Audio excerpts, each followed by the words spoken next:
Public Affairs very much thanks Residco, our sole corporate underwriter, for helping to make the production of this show possible.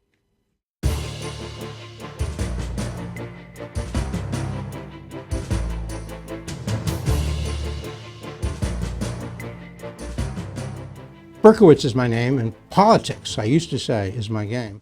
You see the point, folks? Is that what these folks believe at the Black Conservative Summit, meritocracy? Yes, absolutely. And we believe that even though we disagree with the whole idea about DEI, diversity, equity, and inclusion, the point is you can't have any of that if you can't graduate from school. If you can't read, do math, how are you going to have equity?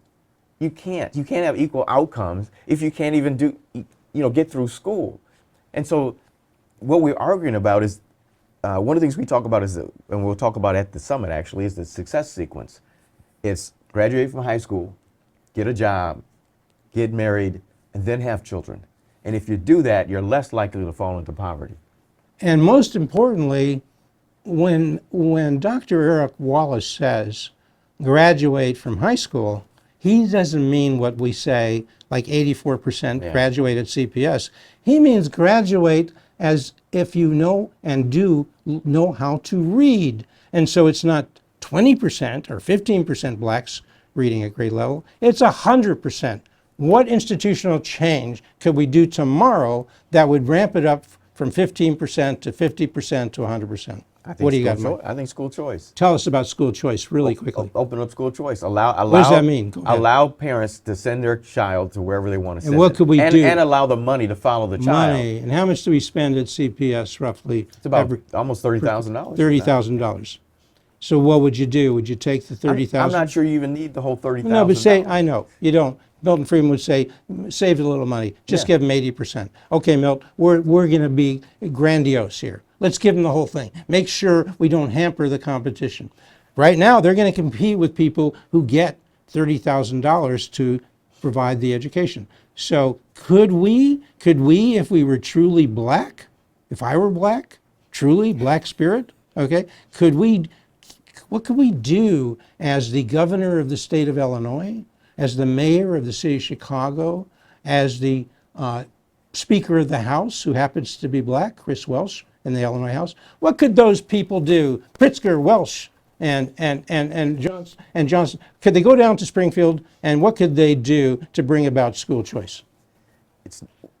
Well, I hate to be the pessimist, but it's not going to happen because the teachers' unions are so strong in Illinois. Well, that those three guys could overturn, if they wanted to, they could overturn the CTU and the other teachers' unions.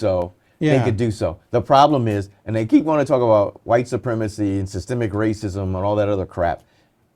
Almost every single person you mentioned is black, except for Pritzker.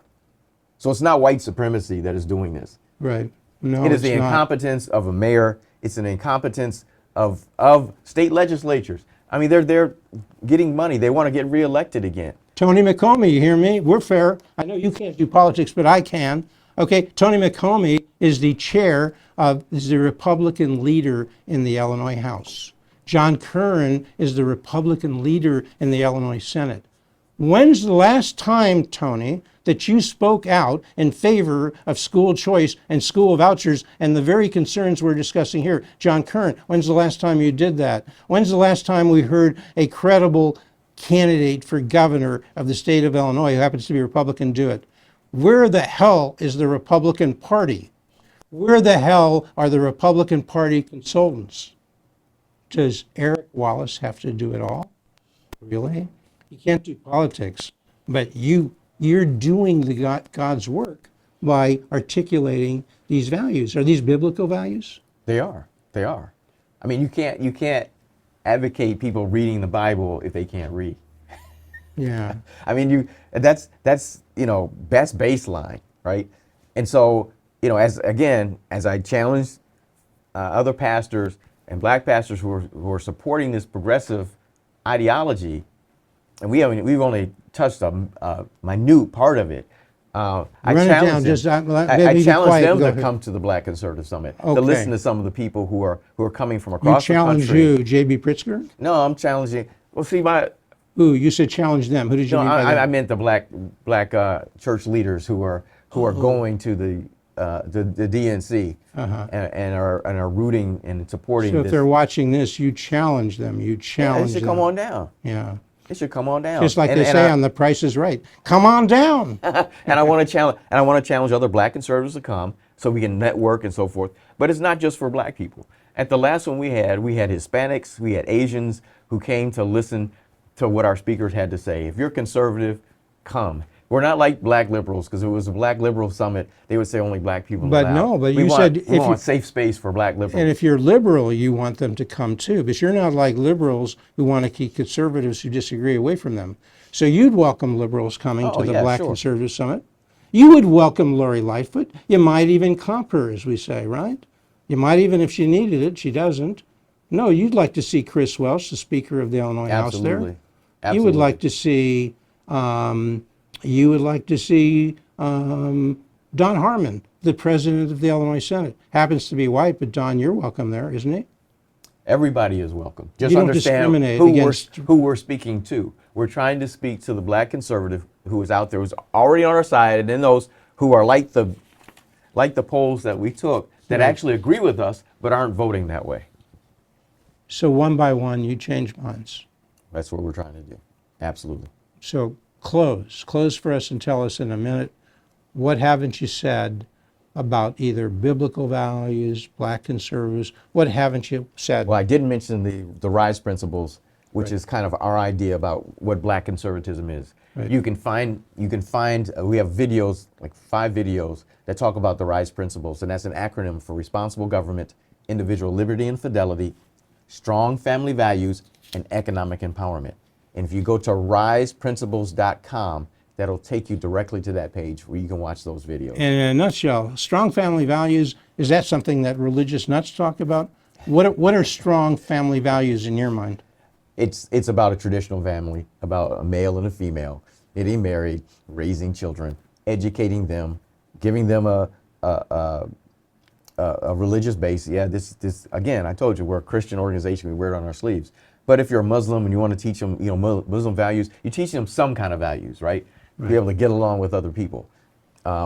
It's pro-life issue. Yeah, there's a number of things under that. So you talk rubric. about the Christian values, Christian ethic. Was there one time, I heard, not so much recently, Judeo-Christian ethic, Judeo-Christian values in America? Yes. Is it still there? For some. What does it mean to you? it's Do being you know what the eroded. Judeo-Christian ethic is? What is that? As if Or there's A. Just give me an example of what people mean when they say Judeo-Christian. Why do they put those two words together? I think they're talking about, well, one thing I know they're probably referring to is like the 10 Commandments. There's certain ethical standards that we live by, right? So Christianity is based on Judaism. So we reverence the Old Testament. Jesus was Jewish, right? Yes, absolutely. He was a rabbi, right? He was a teacher, as they would say then. And I think I told you that my dissertation I did on the Gospel of John, and I looked at how the writer of John used the Pentateuch, the first 5 books of the Bible, the Old Testament, to talk about the advent of Jesus. So This was for your PhD from where? from Union Theological Seminary. Now it's changed its name a couple of times. Okay. It's- Is it still believe in the things they believed in when you were there as a student? It was kind of bending towards a liberal side anyway, and I knew that when I went there. But you got a PhD. I did. You got 2 masters from there? No, I got 1 master's degree from there and another master's degree from Alliance Theological Seminary in Nyack, New York. And look, we got to get out, but they could probably get anybody who wants to know more about what you do. Where do they go? If they're looking for the summit, it's blackconservativesummit.net. Again, blackconservativesummit.net. And that'll also take you to the Freedom's Journal website as well, because that's just a page on the website. freedomsjournalinstitute.org. .org. Everything's there. Everything is there. Okay. You come back soon to Sure. Public Affairs. And you come back soon, every week, next week, all the time, to Public Affairs.